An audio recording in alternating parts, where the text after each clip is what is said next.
پاکستان یا پنجابستان؟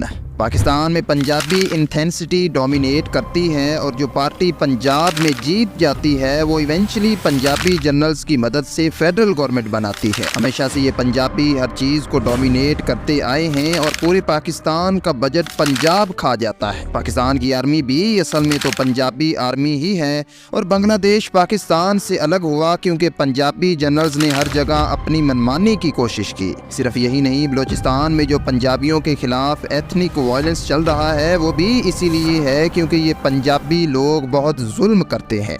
باقی انٹینسٹیز کے لوگوں کا حق کھا جاتے ہیں، لیکن پنجابی کے 25 سے زیادہ ڈائلیکٹس ہیں انکلوڈنگ ماجی، مالوی، شاہپوری، ملتانی، سرائکی وغیرہ وغیرہ۔ تو یہ باتیں آخر کس ڈائلیکٹ کے پنجابیوں کے لیے ہیں؟ اور ان سب باتوں میں کتنا سچ، کتنا جھوٹ، کتنی ایگزیچوریشن ہے؟ اس مائنڈ سیٹ کو پھیلانے والے لوگ کون ہیں اور انہیں اس سے فائدہ کیا ہے؟ اور آخر بلوچستان اس حد تک کیسے پہنچا؟ السلام علیکم ناظرین، میں ہوں میاں شہباز اور راز ٹی وی کی ایک نئی ویڈیو میں خوش آمدید۔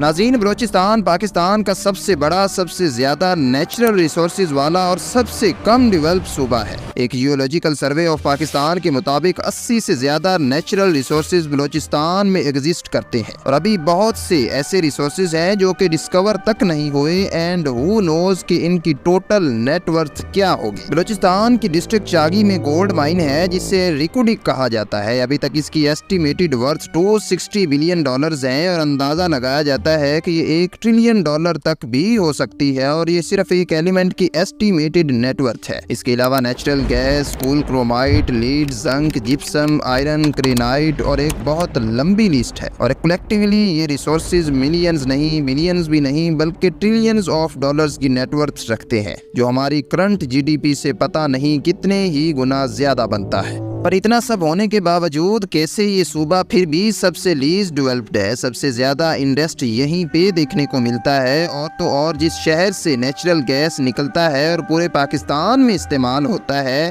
اس شہر تک کو یہ گیس نہیں ملتا۔ اور اسی ڈسٹرکٹ جہاں یہ نیچرل گیس ہے، سینڈک کے نام سے ایک اور شہر ہے، لیکن یہ شہر بھی دیکھنے میں ایسا لگتا ہے جیسے افغانستان کا کوئی ایسا علاقہ ہو جہاں برسوں سے جنگ چل رہی ہے۔ پچھلے 70 سالوں سے یہ صوبہ انلٹریسی، پاورٹی اور ان امپلائمنٹ جیسے مسئلوں سے باہر نہیں نکل پایا اور وہاں سچویشنز کچھ ایسی ہیں کہ بزنسز کرنا تو دور، چوکیدار کی نوکری ملنا بھی ایک خواب جیسا ہی ہوتا ہے۔ یہ کہانی اصل میں شروع ہوتی ہے 1947 میں پاکستان کی آزادی کے فوراً بعد سے۔ اس وقت بلوچستان میں 4 پرنسپل سٹیٹس تھیں، یعنی مکران، خران، لسبیلا اور کلات، جو پاکستان میں شامل ہو گئی تھی، لیکن کلات کے اندر احمد یار خان کلات کو ایک انڈیپینڈنٹ سٹیٹ رکھنا چاہتے تھے۔ پاکستان کے آزاد ہونے کے بعد 7 مہینے تک یہ ایک انڈیپینڈنٹ سٹیٹ رہتی ہے، لیکن اس کے بعد قائد اعظم کی کوششوں کی وجہ سے یہ آخری سٹیٹ بھی پاکستان کے ساتھ شامل ہونے پہ راضی ہو جاتی ہے۔ لیکن یہ چیز احمد یار خان کے بھائی عبدالکریم کو بالکل پسند نہیں آئی اور انہوں نے اپنے ساتھ کچھ بلوچ لوگ اکٹھے کیے تاکہ اس فیصلے کے خلاف کھڑے ہو کے ایک تحریک چلا سکیں۔ یہ تحریک کچھ ہی ہفتوں میں وائلنس میں بدل گئی کیونکہ اب کلات لیگلی طور پر پاکستان کا حصہ بن چکا تھا اور اس فیصلے کو رول بیک کرنا آلموسٹ ناممکن ہو چکا تھا۔ 27 مارچ 1948 کو Khan of Kalat instrument of accession پہ سائن کر دیتے ہیں اور اس پہ کاؤنٹر سائن کرتے ہیں قائد اعظم محمد علی جناح، جس پہ خان عبدالکریم 700 لوگوں کو لے کے پہاڑوں پہ چڑھ گئے اور پاکستان آرمی کے خلاف بغاوت شروع کر دی۔ 2 سال تک لگاتار یہ بغاوت چلتی رہی، لیکن 2 سال بعد پرنس عبدالکریم سے یہ وعدہ کیا گیا کہ اگر آپ یہ حملے روک دیں اور پہاڑوں سے نیچے آ جائیں تو آپ کو کچھ نہیں کہا جائے گا اور آپ کی سیکیورٹی کا بھی پورا خیال رکھا جائے گا۔ اس وقت ڈگلس گریسی پاکستان آرمی کے کمانڈر ان چیف تھے، جو کہ obviously کوئی پنجابی نہیں تھے اور نہ ہی قائد اعظم کا کسی پنجابی خاندان سے تعلق تھا۔ خیر، خان عبدالکریم بھی 2 سال میں بری طرح سے تھک چکے تھے اور اس وعدے پہ یقین کر کے انہوں نے سرنڈر کر دیا اور بغاوت ختم کر دی۔ لیکن جیسے ہی وہ اپنے علاقے میں واپس آئے تو انہیں وعدے کے خلاف اریسٹ کر کے جیل میں ڈال دیا گیا، جو کہ کلیئرلی ایک دھوکہ تھا، وعدہ خلافی تھی اور یہاں سے ایک سیریز آف انسرجنسی شروع ہوئی۔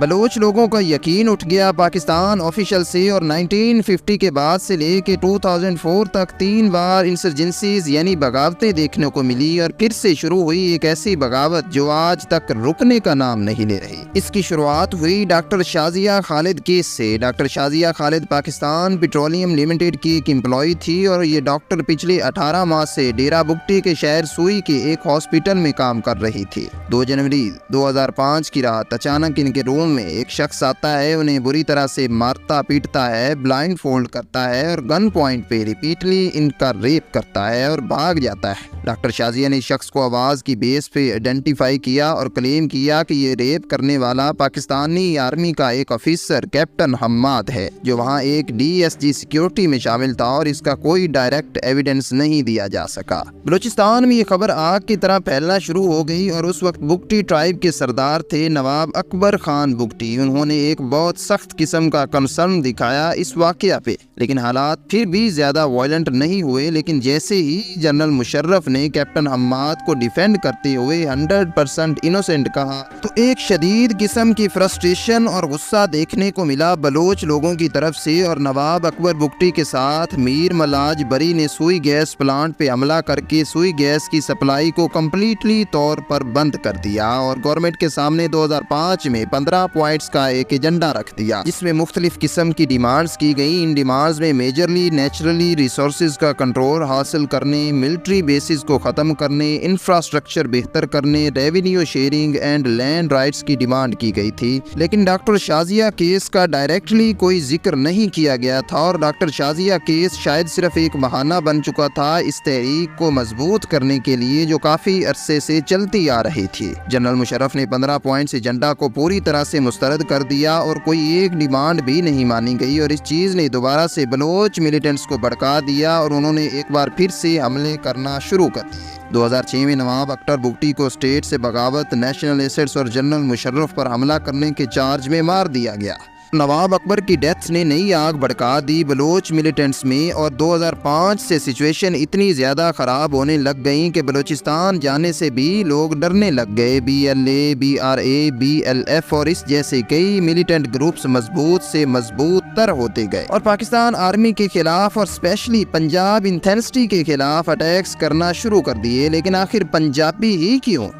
2006 میں پہلی بار وکی لیکس کیبل کی ایک رپورٹ آئی جس میں بتایا گیا کہ اس انسرجنسی کے پیچھے صرف بلوچ ٹرائبز نہیں ہیں بلکہ کہیں اور سے بھی سپورٹ آ رہی تھی، مطلب انڈیا اور رشیا کی طرف سے۔ انڈیا ریپیٹڈلی اس چیز کو ڈینائی کرتا رہا، لیکن 2016 میں تصویر بالکل صاف ہو چکی تھی جب چمن بارڈر کے قریب سے انڈین را ایجنٹ کلبھوشن یادو کو پکڑا گیا، and he confess almost every thing happening in Balochistan.